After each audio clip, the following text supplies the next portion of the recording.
ایران میں مختلف ادوار میں شاہی حکومت رہی، جن میں رضا شاہ، جس نے ایک فوجی کو کے ذریعے آخری قجار بادشاہ احمد شاہ کے تخت پر قبضہ کیا تھا، بھی شامل تھا۔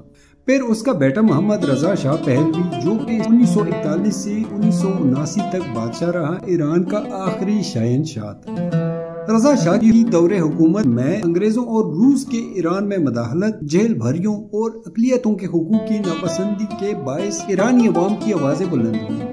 ان کی حکومت میں شہری حقوق کی پامالی اور انسانی حقوق کی خلاف ورزی کے علاوہ وہ ایران کی ترقی اور اقتصادی سنگینیوں کو حل کرنے میں بھی ناکام رہی۔ یہی ناکامیاں اور ناپسندیاں اور خصوصاً آزادی اور عدل کے مطالبے نے انقلاب کی سرگرمیوں کو بھڑکا دیا۔ 1979 میں انقلاب آیا، جس میں ایرانی عوام نے امام خمینی کی رہنمائی میں اپنے حقوق کے لیے احتجاج کیا۔ فوج نے بھی عوام کے ساتھ ہاتھ ملایا اور انقلابی سرگرمیوں میں شرکت کی۔ انقلاب کے بعد ایران میں اسلامی جمہوریہ قائم ہوئی، جس کی بنیاد اسلامی اصولوں پر رکھی گئی۔ اسلامی جمہوریہ میں رہبر، مجلس شورا اسلامی، عدلیہ اور صدر کے حکومتی عہدے ہوتے ہیں، لیکن امیدواروں کے انتخابات میں گارڈین کونسل کی منظوری کی ضرورت بھی ہے۔ ایران کا اعلیٰ ترین عہدہ سپریم لیڈر کا ہوتا ہے، جو اسلامی جمہوریہ ایران کے سیاسی اور مذہبی رہنما ہوتے ہیں۔ سپریم لیڈر کے پاس وسیع اختیارات ہوتے ہیں، جیسے کہ فوجی اور سیکیورٹی فورسز کی قیادت، عدلیہ کے سربراہ کی تقرری، میڈیا کی نگرانی، اہم ریاستی اداروں کی نگرانی وغیرہ۔ سپریم لیڈر کا انتخاب مجلس خبرگان یعنی ایکسپرٹس اسمبلی کرتی ہے، جو خود عوام کے ذریعے 8 سال کے لیے منتخب ہوتی ہے۔ ایران کا صدر ملک کا دوسرا اعلیٰ ترین عہدہ ہوتا ہے، جو حکومت کے ایگزیکٹو ونگ کا سربراہ ہوتا ہے۔ صدر کو عوامی انتخابات کے ذریعے 4 سال کے لیے منتخب کیا جاتا ہے اور وہ 2 بار مسلسل منتخب ہو سکتا ہے۔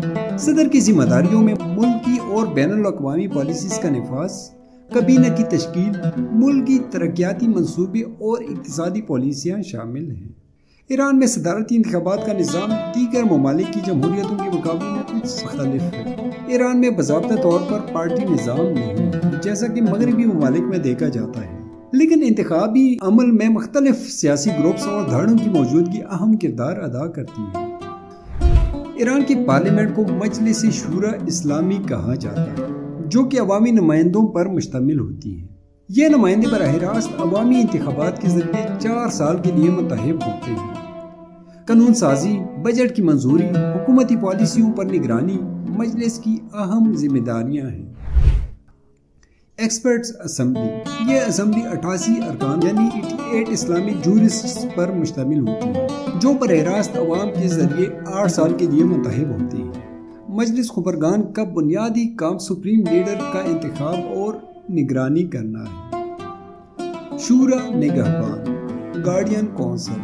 گارڈین کونسل 12 اراکین پر مشتمل ہوتی ہے، جن میں سے 6 فقہاء سپریم لیڈر کی طرف سے مقرر ہوتے ہیں اور 6 قانون دان پارلیمنٹ کی طرف سے نامزد ہوتے ہیں۔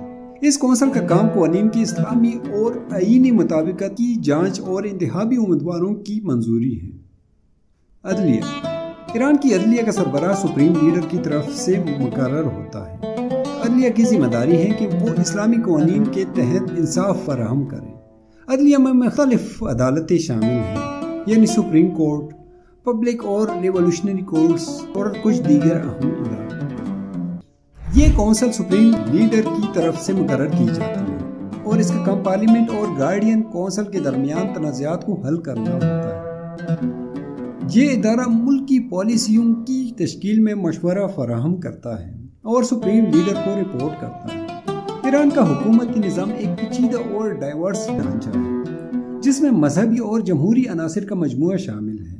اس نظام کی خاص بات یہ ہے کہ یہاں سپریم لیڈر کے پاس وسیع اختیارات ہیں، جو کہ مذہبی اصولوں کے مطابق ملک کی قیادت کرتے ہیں، جبکہ صدر اور پارلیمنٹ عوامی نمائندوں کے ذریعے جمہوری عمل کے تحت منتخب ہوتے ہیں۔